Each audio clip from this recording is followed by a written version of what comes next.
masagasaan. Walang dapat santoy. Kasi kung meron tayong pagtatakpan, bakit pa tayo nag-iimbestiga? Bakit pa tayo? Although, in aid of legislation, pero meron kaming si-share namin sa executive branch, whatever pieces of evidence na mag-gather, para magamit, ma-put into good use.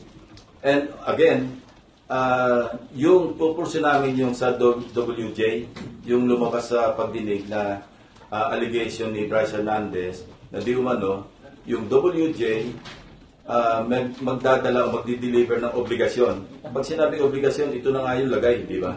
So pupursin namin yon, and as we speak, meron kaming video footage ng CCTV footage na dumalaw dito talaga yung WJ. Ang pangalan niya Tamina, no? Ipapatawag namin yon. Kasi tatanungin namin, although may idea kami kung saan siya nagpunta rito, kaninong opisina ang dinalaw niya, pero ipapatawag namin para malaman natin kung kanino siya nagpunta, kaninong office, at sino yung kinausap niya, para maliwanag whether or not staff ng Blue Ribbon yung pinuntahan o legislator yung pinuntahan, edi magpaliwanag yung kapwa senador kung siya yung napuntahan. Bakit nagpunta rito yung WJ? And kung idudugtong mo, lawyers call this circumstantial evidence, di ba? Na although kung standalone, wala kang makukonclude. Pero kung may alegasyon na merong mambabatas o merong staff ng Blue Ribbon, staff ng Senado, na sinasabing i-deliver yung obligasyon, pagkatapos napunta pa rito, August 19 yung petsa ng pagdalaw. This year, sir. And we found out also, this year, 2025, recently lang, and we also discovered, kasi pinatingnan ko agad, kasi binanggit ni Bryce Hernandez, exact amount, nagbagsak di umano, and I'm saying this is just an allegation, di umano ni Senator Estrada sa Bulacan, doon sa first district kung saan.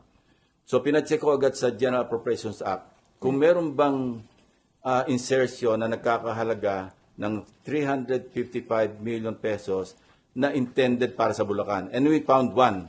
Meron talaga insertion na wala sa House version, pero lumabas ito doon sa after BICAM.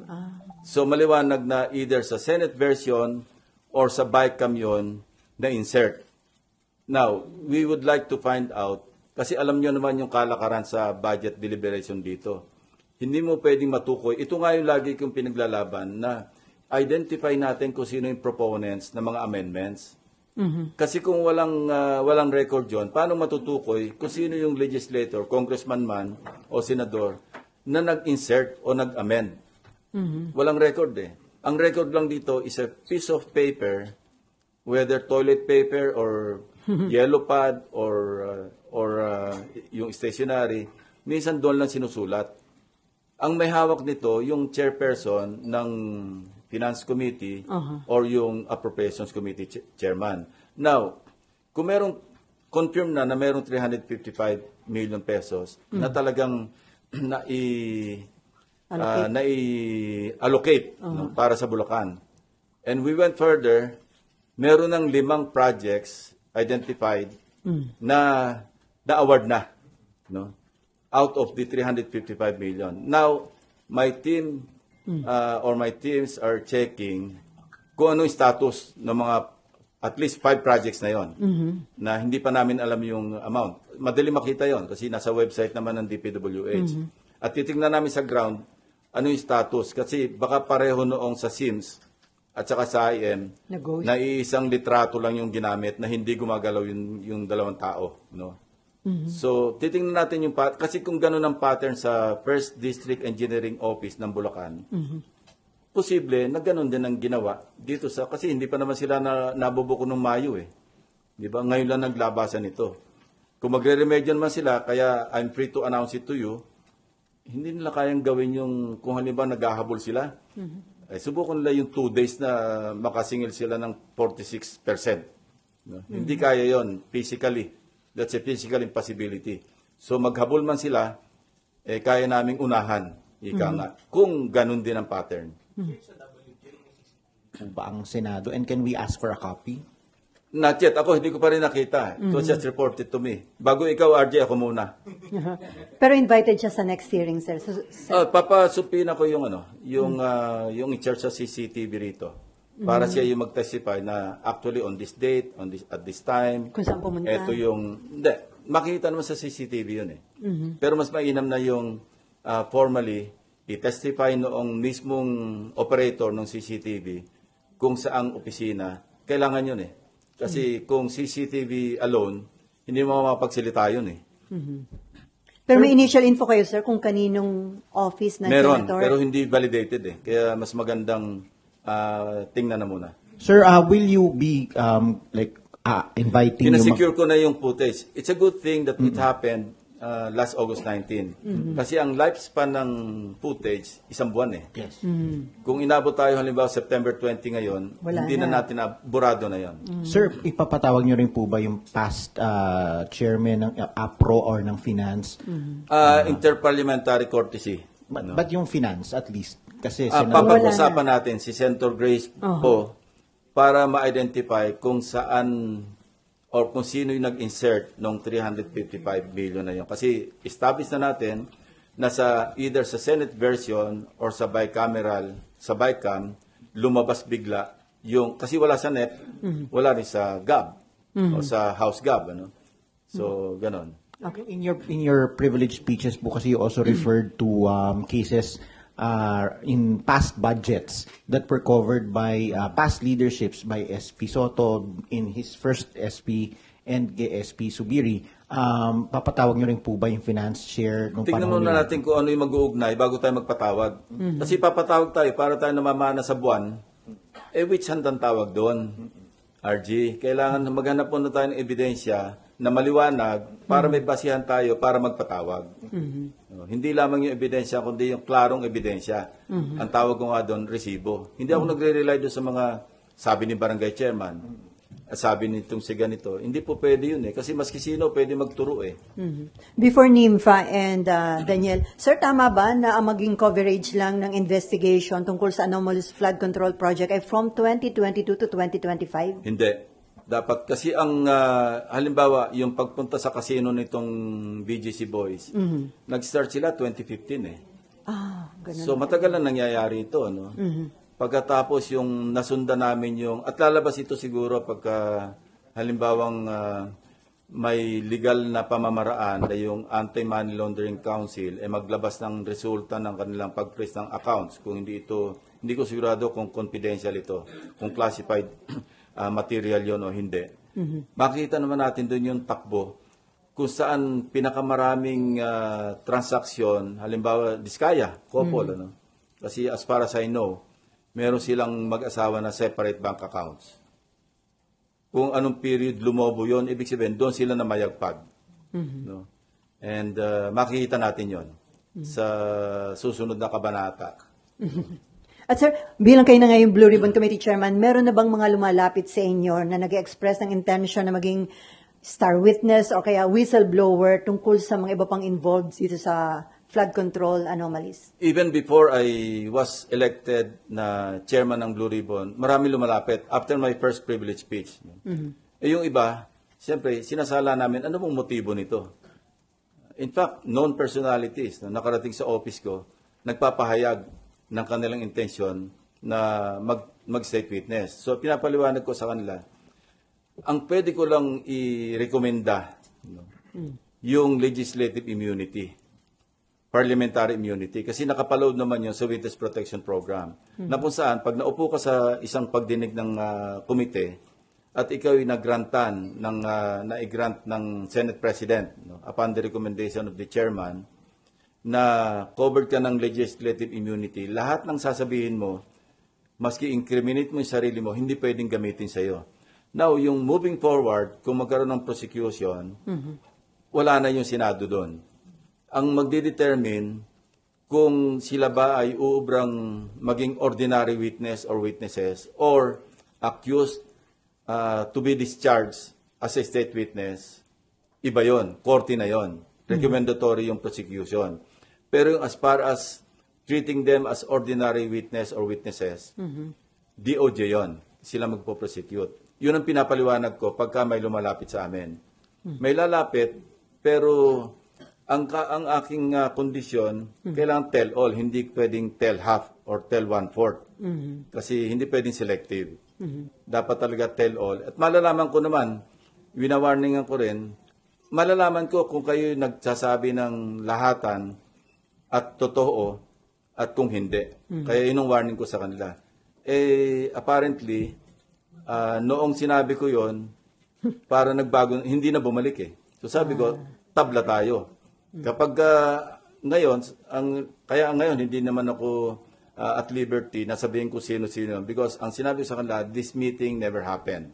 Unless nagkasundo tayo na willing kang humarap sa pagdinig na i-identify mo sarili mo, then this meeting happened. So wala pang willing to tell all, wala pa sir sa mga nakausap niyo? Well, alam mo, nagbabaka sakali na makakabola eh. Hindi naman lang ako mabobola eh. Okay, Nympha, Daniel, and then Mean. Sir, yung sabi niyo po na nagpunta, based sa CCTV, pumunta dito yung Mina. Dun sa report sa Check inyo... yung name ah. Opo. Yung Mina talaga. Pero WJ yan. WG. Sir, Sige, tuloy mo may lang. dala lang po Nakikinig ba? ako. Sige, sir. Multitasking. May bit-bit po ba na bag, maleta, or possible na sisidla ng pera, sir? Hindi ko pa alam yon. Hindi ko pa nakita eh. Pinapasecure ko yung footage at the same time para mamaya kasi may meeting ako, may staff meeting ako after dito. I-prepare na namin yung susunod na pagdinig Mina, tama. Mina yung name ng representative ng WJ. So, tatalakay namin ano yung way forward namin sa pagdinig sa Thursday. At saka hindi ko iimbitahan lahat na pagkadami-dami na nakatanga lang yung karamihan, hindi naman natatanong. I-calibrate natin na priorities. Halimbawa, hindi ka pa naman importanteng matanong ngayon, siguro sa susunod na pagdinig na. Yeah.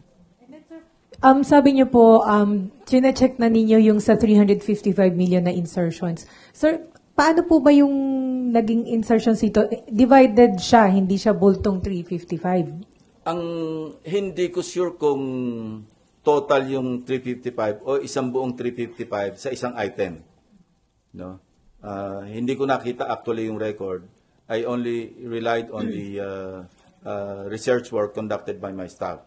Nireport sa akin, and actually, May 2025, at nakita ko nga sa isang TV, kinamayan ba yun? Na meron sa Valenzuela, na May 2025 na award, Phase 3, pero hindi existing, meaning ghost project. So we will validate that. No? Merong ganong report. Isa na yon do sa 355. I think sa Valenzuela City yon na phase 3 ng isang flood control project. So we will validate that on the ground. Papupuntahan ko rin yon. Kasi nakita ko rin doon sa website ng DPWH na yung meron din yung global threat sa Valenzuela. Pero tingnan natin kung kasi kailangan sarili naming pagre-research ang gagawin. And then, sir, ano po ang balak ninyo tungkol kay Bryce Hernandez? Sir, ipatatawag na siya sa next hearing? Ang original recommendation ko nung medyo nagkagulo ng konti dyan sa plenaryo. At ito'y pinarating ko rin kay Senator Marcoleta, kay Senator Cayetano, na-overtaken lang ako ng desisyon. At tinatanong ko sa okay ba sa inyo na after the hearing on Thursday, hindi ko na papaalisin dito si Bryce. Dito na siya madidetain. Or, kung mauna siyang ipatawag ng House, pinahiram natin, halimbawa Monday, bibigyan namin ng instruction yung OSAA na paggagaling sa House, diretso na siya sa Senate. Hindi na sa custodial center. But then, nag-intervene na nakapag-decide pala si Majority Leader at saka si Senate President na sa Pasay City Jail dalhin. Kasi mas malapit sa Senate. So, i-clear ko pa ito kay Senate President. Hindi pa kami nagkausap na kung aprobado niya, after ng hearing ng Thursday, dito na lang manatili si Bryce Hernandez. So sa Thursday, sir, ang hearing? Sa Thursday ang hearing, 10 o'clock. Para mas mahaba, kasi alam mo, kailangan before 3 o'clock, matapos yung pagdinig. Maraming nabibitin. And yun nga, humingi ako ng 2 days extension para mamarkahan namin yung lahat ng ebidensya na kalam. So ano yun, sir? September 17, tama ba? 14, 15, 16, 17. Tama. Thursday. Basta Thursday. Meron ka pa pa? Next Thursday, next week. Sir, before Daniel, pabor ka ba dun sa hindi pagpirma ni Senate President Soto doon sa recommendation na isilalim sa Witness Protection Program yung Diskaya couple? Well, unang-una, nag-decline na si SOJ eh. Sinabi na niya na ang isang kondisyon niya, restitution. So, nag-usap din sila ni Senate President, kaya siguro yun ang naging basis ni Senate President Soto na hindi niya napirmahan yung recommendation. In the first place, hindi na updated yun eh. Kasi nag-recommend doon yung dating Senate Blue Ribbon Chairman. Dapat yun i-update. Kung i-affirm ko yun, ako yung magbabalidate, ako yung magpipirma bilang new chairman. Hindi na. Outdated na yun eh. Pero dahil nga nagkausap sila nasabi sa akin ni Senate SP. President, na nagkausap sila ni Secretary Boying Remulla. At yun nga, hindi raw papalusutin. So, anong use na i-endorse mo pa yun? Di ba? Pero sa tingin niyo qualified hindi yung mag-asawang Diskaya, sir? Kasi nag-retract sila eh. Pagdating sa House, iba naman ang sinasabi. So, how can they qualify kung hindi definite yung kanilang testimonya? Pag nasa House, iba sinasabi. Pag naandito, iba. No? So, anyway, titingnan natin. Baka dumating yung punto na pag naandito sila, mag-tell all, i-evaluate natin. Hindi ko sinasabing definitely, pwede nating endorso sila sa Witness Protection Program. Pero kung parang opportunistic lang yung kanilang pakay para sila'y malibre sa kaso, at saka hindi namin call yun eh. Call yun at saka kung susundan natin yung proseso, unahin na muna natin yung magkaroon sila muna ng legislative immunity. Matetest natin yung kanilang credibility as a possible state witness kung depende sa kanilang testimonya. Kasi kung merong magpa-fact check sa inyo, magagaling kayo mag-fact check, at merong kulang at meron silang inumit doon sa kanilang testimonya, pwede hindi sila pumasa as a state witness. No? Kasi ang isang dyan, of course, pwede silang pumasok. Possible, pero hindi tayo sigurado. Doon sa not the most guilty. Second, yung materiality ng kanilang testimonya na kayang i-corroborate ng independent evidence. Yun yung mga patakaran eh. So kung meron silang kinatago, papayagan ba natin para lang maligtas yung sarili nila? Ang laki rin ng kanilang dapat pananagutan, di ba? Okay, Danielle, and then Mayan, and then Jan, and then Marlon. Hi, sir. Good morning. Sir, marami ng mga characters na lumalabas doon sa flood control scandal. Pero sir, sa tingin nyo ba, sino ba yung somehow na parang maging state witness? Saan nakikita nyo, sir? Sa ngayon, wala pa. Kasi ngayon pa lang ako mag-hearing. Kasi ako, hindi lang yung record. Gusto ko makita yung demeanor ng tao. Alam mo, hindi man ako West, pero ganyan yung mga judges eh. Kaya importante yung physical presence. Minsan nga, di ba, pagka Zoom lang, hindi mo pa makita kung ano talaga yung kanyang demeanor eh. Mas importante yung kaharap mo, tinatanong mo, more or less mag-gauge mo kung binobola ka o hindi ba? So I cannot at this point in time conclude or even make a judgment kung uubra ba silang state witness. Sir, isang question na lang. Sir, lumabas na doon sa expose nyo yung MBB. Ipapatawag nyo rin po ba si dating Secretary Bonoan? Tsaka nakikita nyo ba talaga yung involvement niya doon sa flood control scandal? Una, gusto ko i-correct yung si Mark. Saan ba si Mark? Wala rito. Mark Medyo Ayala. nagulo yung report niya. Medyo mali yung understanding. Walang direct on record. Hindi ko sinasabing definite ito. Walang involvement yung mga anak ni Secretary Bonoan at Undersecretary Bernardo doon sa Global Crit Builders. Wala. Yun, pagmamayari yun ng mga maglangking. Ngayon, kung merong sila mga proxy doon, yung dalawa, Undersecretary Bernardo and Secretary Bonoan, hindi ko alam yon kasi wala naman sa record.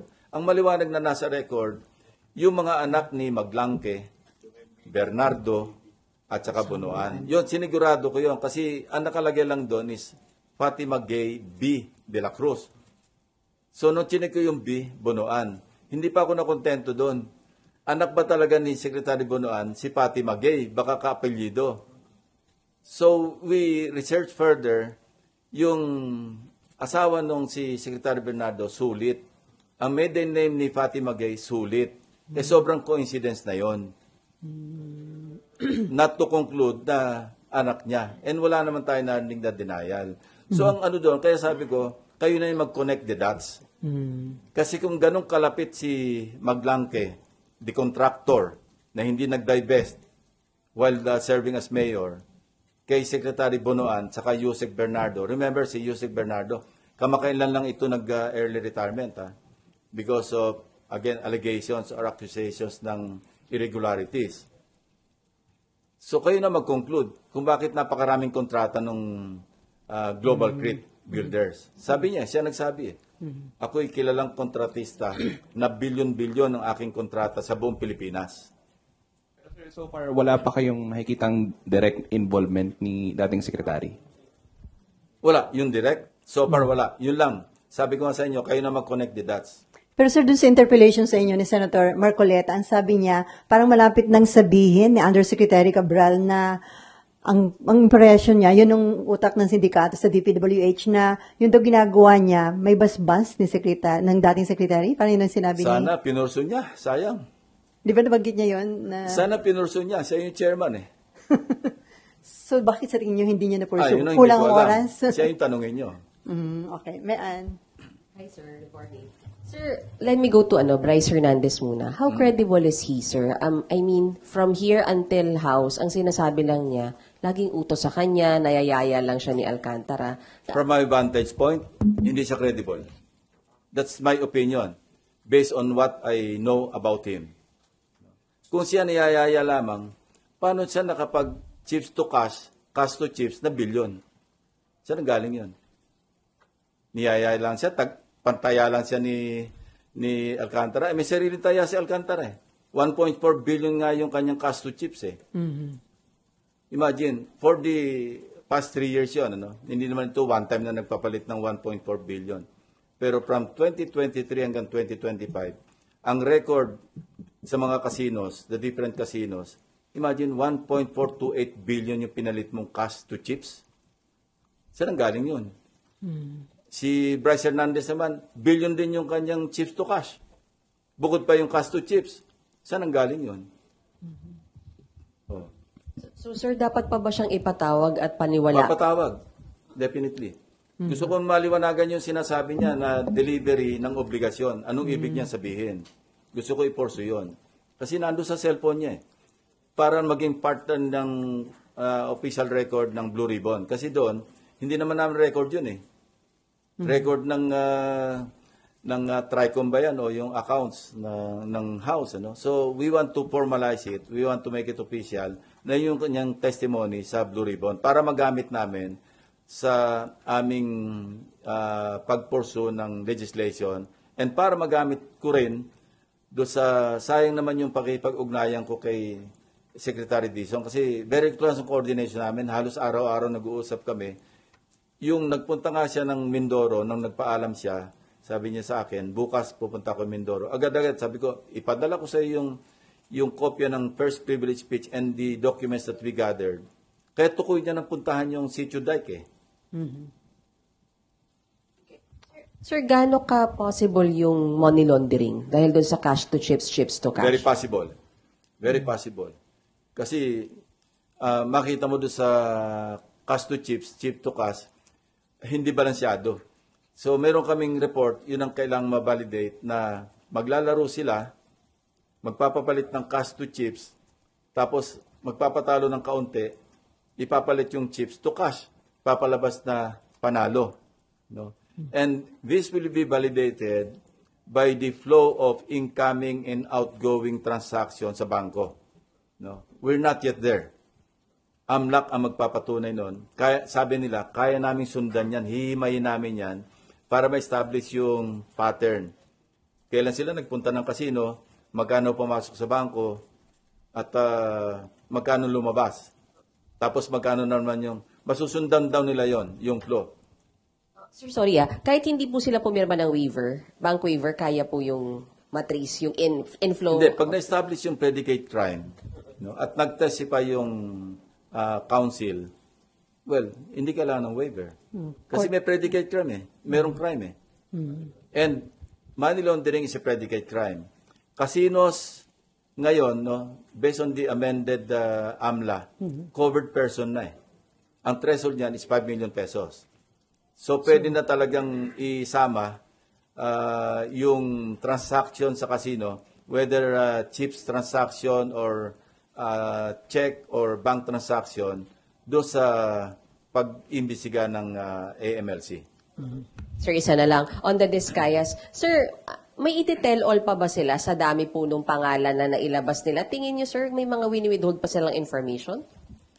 Well, may nagsasabi sa observation nila, bakit, di ba, narinig nyo na rin ito, no? Although, probably biased din yung kanyang statement, na bakit lahat lang ng pumirma ng impeachment ang parang nabanggit, at saka parang, bakit wala yung before 2022 na may mga ganon. Hindi ko naman, kasi hindi ako nakapanood ng hearing nung nag-testify sila, dahil busy ako sa pangangalap ng numero. From weekend to, kaya wala ako nung Monday, busy kami. Kaya hindi ko na monitor yung pagdinig. Pero tingin niyo, sir, marami pa siyang sasabihin sa dami ng names na yun? Dapat marami siyang sabihin. Otherwise, wala siyang pag-asa na kung gusto nilang, ang tumbok nila is pumasok as state witnesses, wala silang pagkapag-asa kung ganyan lang yung kanila sasabihin. Okay, before dyan, sir, yung Ben Ramos, ipapatawag nyo at talaga bang taga-broom yun? Well, ganito, no? In fairness, kasi she's undergoing medical treatment. Sa ngayon, pinalipat namin siya sa motor pool. Kasi tinatanong ko, meron ba tayong holding group na parang holding unit sa Senado? Yun daw ang pinaka-holding group unit. So, I just don't want to delve anymore Okay. sa yung tungkol kay Beng Ramos kasi medyo hindi maganda yung kanyang Health condition. kalagayan. And casual siya. No? And ang pwedeng mangyari sa kanya, pagdating ng December, baka hindi na siya ma-renew. Okay. Okay, Jan, Marlon, Nympha, and then Amor, and then Ian. Sorry, Ian. Mike. Sir, yung recommendation do sa mga Diskaya to be state witnesses, ano po ba yun? Nakikita niyo bang parang napakaaga naman, nagmadali, considering na isang beses lang po humarap si Curly dito sa Senate and sa masyado po bang Iwasan naging ko na maaga? lang mag-judge ko ano yung nasa isip o ano yung motivation ni Senator Marcoleta. No? Meron siyang reason, whatever the reason is, meron siyang dahilan kung bakit nirecommend niya kagad na maging state witness. No? Ayoko siyang husgahan doon. Ako, yung sarili kong pananaw, yung sarili kong sa tulong na rin ng mga members, no? Yung bagong composition ng Blue Ribbon na committee, pagtutulong-tulungan namin i-assess kung ubra ba talaga silang i-recommenda na pumasok sa Witness Protection Program. Okay, Marlon. Sir, initially, sir, sa mga narinig nyo, nakita nyo dun sa mga hearings, both Senate and sa House, may mga adormawanay na ba, sir, tingin nyo? Din doon sa investigation. Sinira mo naman yung araw ko. Maganda usapan natin. Ewan ko, hindi ko alam. Wala pa kasing pagdinig